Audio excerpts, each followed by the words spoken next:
Une décision, deux cauchemars. Choisissez maintenant, la porte de gauche ou la porte de droite.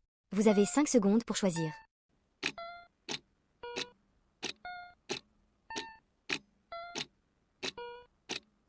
Vous avez choisi la survie en solo. Derrière la porte, la station polaire Iseberia, une base scientifique ensevelie sous un blizzard antarctique éternel, coupée du reste du monde. Dans un couloir au mur couvert de givre, une traînée de sang gelé mène vers un laboratoire scellé, un piolet KCJ au sol, témoin d'une lutte perdue. Le laboratoire est dévasté. Un caisson cryogénique central est éventré de l'intérieur, entouré d'une matière organique noire et visqueuse qui n'a rien d'humain. À travers un hublot renforcé givré, l'éclair d'un flash révèle une silhouette haute et maigre avec bien trop de membres qui vous observent depuis la tempête extérieure. Votre fuite mène au hangar où l'autoneige est détruite et la porte tremble sous des coups lourds. Une grille de ventilation au sol pour se cacher, ou le pistolet de détresse pour se battre. Vous avez choisi la survie en duo. Derrière la porte, le manoir aux poupées, une ruine victorienne où la grande fenêtre du rez-de-chaussée est remplie de centaines de visages en porcelaine qui regardent dehors. Dans le salon poussiéreux, une poupée ancienne est assise sur une chaise à bascule.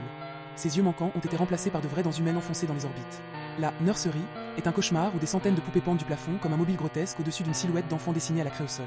Au fond d'un long couloir encombré, un mannequin de taille humaine vêtu d'une robe de deuil se tient debout face au mur. Il n'était pas là une minute plus tôt. Coincé dans le grenier exigu, alors que la trappe tremble violemment, il faut choisir vite. Une grande malle ancienne vide est ouverte pour se cacher, une petite lucarne sale mène sur le toit pentu pour fuir.